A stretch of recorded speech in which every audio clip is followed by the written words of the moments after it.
Conflict. As the world teetered on the brink of anarchy, a new hope arose. An elite international task force charged with ending the war and restoring liberty to all nations. Well, it came from a really passionate group of people. As you know, we moved on from Titan, team got redistributed, went different directions, but a small core stuck around to figure out a new project, and we explored a lot of different ideas. We went through sort of an ideation phase where it's like, well, what do we want to work on next? And tried some different things in other directions, and right away when we started working on the Overwatch idea, it became instantly everybody's favorite thing to do, and it sort of immediately shut down any other direction. I've never seen a team so unanimously just coalesce around an idea like we did the Overwatch idea. Yeah, we have a lead concept artist by the name of Arnold Sang, and this guy's amazing. He drew all the stuff behind me, and the stuff that comes out of his mind and how he's able to express it on paper is pretty amazing. So one day he showed us this picture that was, in a gorilla, but he was in a spacesuit and he had glasses on, and we asked, well, Arnold, well, what's up with that guy? And he's like, well, he's from the moon. And it was one of those moments where it didn't make a lot of sense to us in the immediate moment when we started to think logically about, how does this make sense and fit into our universe.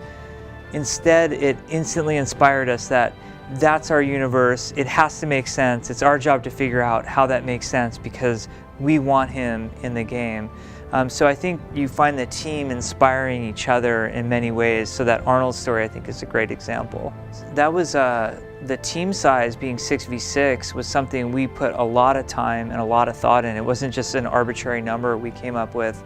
So what we found was, as we experimented with larger team sizes, we felt that there was an element of chaos going on that detracted from what we wanted this game to be, which was like a multiplayer, team-based action shooter. It was no longer team-based when it was a larger team size. We found that people were just doing their best to get as many kills as they could before they would die and then respawn. And equally concerning to us was when the team size got to be too small. When the team size was too small, suddenly you as an individual were so important to your team that you better be good and you better be doing the right things. And we felt that the team dynamic too quickly turned toxic or caustic. And we wanted to avoid that sort of negative team interaction where, oh, come on, Jeremy, you're bringing us down, why aren't you good enough?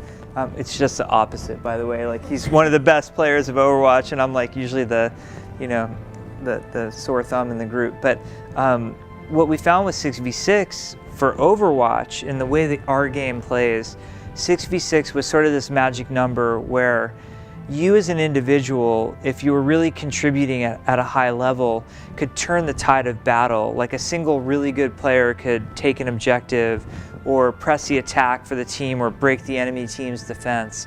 So that was really amazing.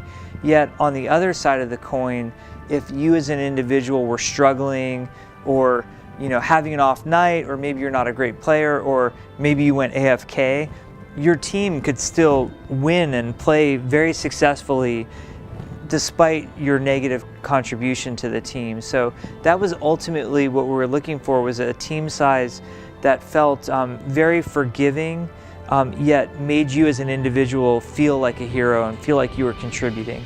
Yeah, there's actually, there's 3 maps and 2 game modes available here at BlizzCon. So Hanamura and Temple of Anubis are each attack-defend maps, and they each have 2 capture points that the players sort of fight over. We have a 3rd map here called King's Row that's a hybrid map. So the first objective in King's Row is like Temple of Anubis or Hanamura in that it's a control point attack-defend moment. But as soon as the attackers capture the objective, it releases this EMP. So the story that's going on in King's Row is that the attackers are trying to capture control of an EMP and then escort it into this robot city to shut the robot city down. And the defenders are trying to prevent that from happening. So it's a really fun hybrid game mode that allows classes to kind of play in different ways and allow different things to evolve in the match.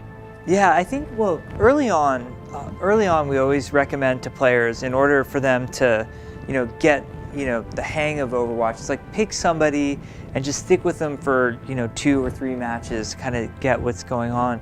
Later, as you're more experienced, we actually encourage the opposite, hero switch for the situation. Okay, I see a Torbjorn turret over there. Like, what would you do to take out a Torbjorn turret? Switch to Tracer, probably. Yeah. Probably things are different. But you get your ults up, and then you can blink, blink, blink, drop that time bomb, or that pulse bomb, and recall, and I my turret. Yeah, but you could also switch to like a Pharah as another example. You could splash damage the turret. Hanzo's got his scatter shot arrow, so he could shoot it around a hall. And yeah, so later on, as you become more experienced at Overwatch, we actually encourage, hero switch to fit the situation, to help your team. What does your team need right now? And that's what we do on the team, is we're constantly. Yes, we will definitely have a spectator mode. In fact, we're working on that right now. In terms of esports, early on we said we're not announcing anything about esports.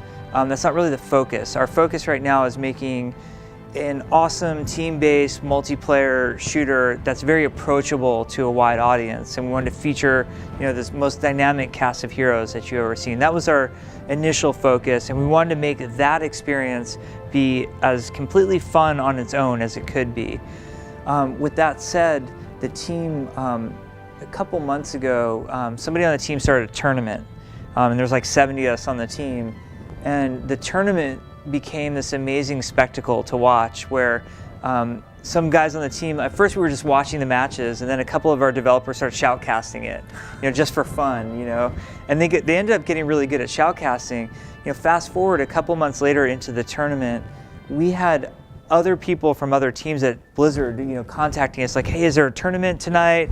Are there any seats? Can I sit there? And so it attracted a very large audience. So while we're not announcing anything in particular about esports today, I can say emphatically this game is going to be an esport whether it wants to or not.